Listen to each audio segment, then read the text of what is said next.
Small business owners have always been known for their passion and grit, yet navigating these uncertain times is taking a toll. What is the key to persevering?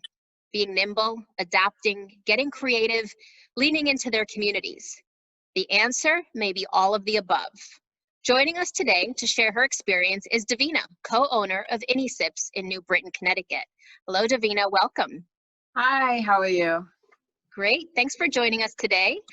Before we kick it off with our questions, tell us a little bit about your business and the community that you serve.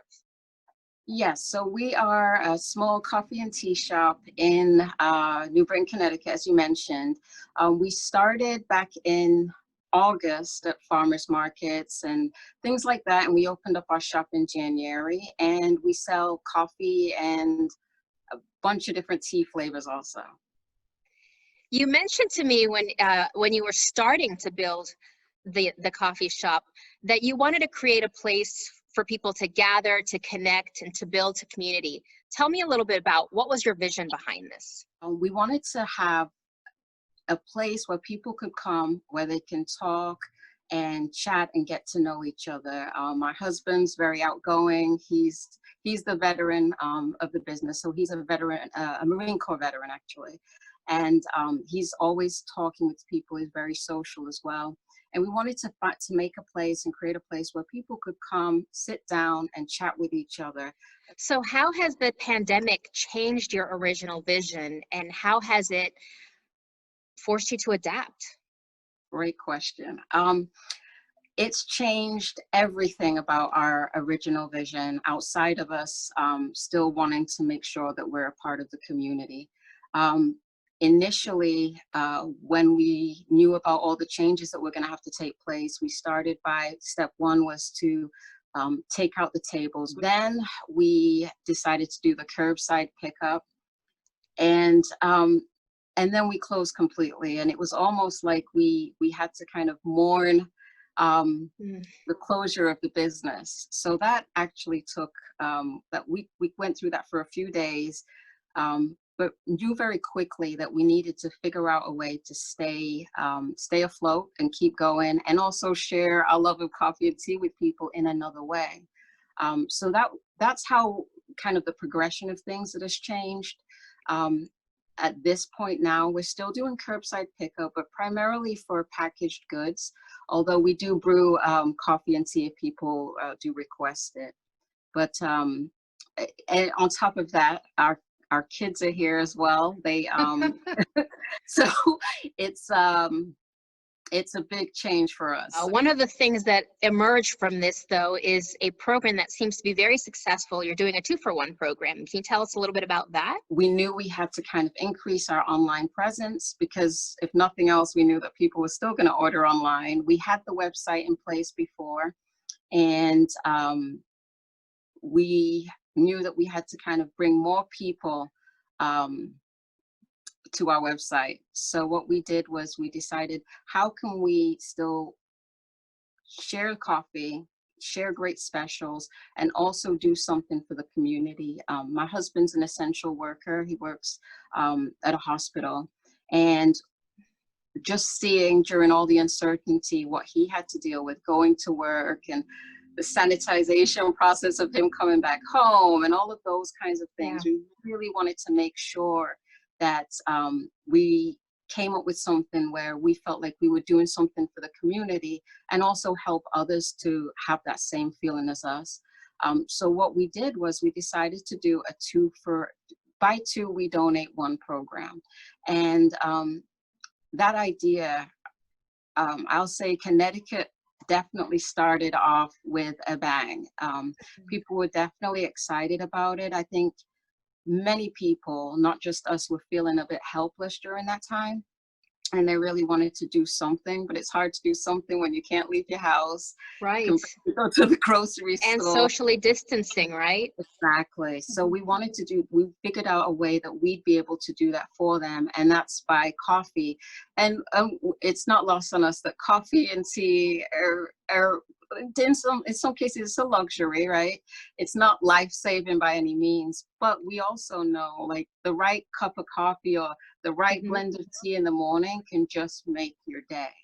And we wanted to be able to give that to other people that were feeling the same uncertainties as the rest of the world, but still had to go about their everyday lives and kind of help the community stay safe in the various different capacities. So I would estimate on the low end, we've probably donated about 150 or more pounds of coffee to date. If not, I'm pretty sure it's more, but I'll go on the low end. And that's because our customers have been absolutely amazing. Over the last few months, we've expanded, and I mean, we've got sales coming in from California and all kinds of different places. We've also had customers that are just really excited about the program to the extent that they're giving money to just donate the coffee that they're purchasing along and bundle that with the donations that we're making. And that's been really amazing as well to see. Well, just like you said, people are looking for a way to make a difference. And it is a bag of coffee, but it's also a way to say, I recognize what you're doing and thank you. Right, exactly. And you know, when we started the business, it's family owned, it's veteran owned. The name even comes from our children. It's the first INI SIPs. The INI stands for the first letter of each of the children's names. So that family feeling and that community feeling is what we wanted to make evident right from the beginning. And you know, we started just here in New Britain with the donations and kind of expanded out a bit.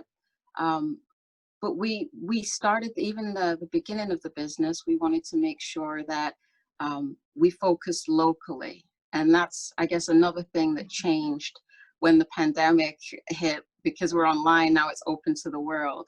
But I think bringing it back to the buy two, donate one has brought us back again to the community. So that was a way that we really felt like we could connect the business to the community in kind of a unique way that we really felt great about. So I know as a business owner, one resource we barely have time for is our time. On top of that, you have 3 children. Yet I see that you always make the time to say thank you, whether it's to your customers or other small businesses in the community. Why is that important to you? You know, it's really important to us because a simple thank you can go a long way. We really do get excited every time someone orders because we sit back and we think, our coffee is making somebody's morning right now. Someone's saying, I have to get my INI SIPs coffee for me to get going. And we're really appreciative. I think, you know, even online, there's that meme that says, when you order from a small business, someone is doing an actual happy dance. We feel that way.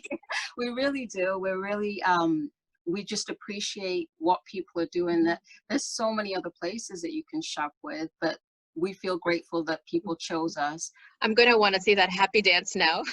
Oh, no. So how can people learn more about INI SIPs and participate in your Buy Two, Donate One program? Sure. So the best way to check out what we've got going on is our website, first and foremost, and that's INI SIPs, and that's spelled I, N like Nancy, I, S like Sam, I, P like Paul, S like Sam.com, INISIPs.com. And also on Instagram, where it's INI_SIPs. Instagram is where we post where we've taken the coffee for the donations. We post about specials and just different customers' feedback on different teas and things like that. And also on Facebook at INI SIPs as well. Well, thank you, Davina, for sharing your time with us and your experiences. And I'd say take care, keep planting those seeds of kindness, which is one bag or one cup of coffee or tea at a time. Thank you. Thank you so much. All right, goodbye. Bye.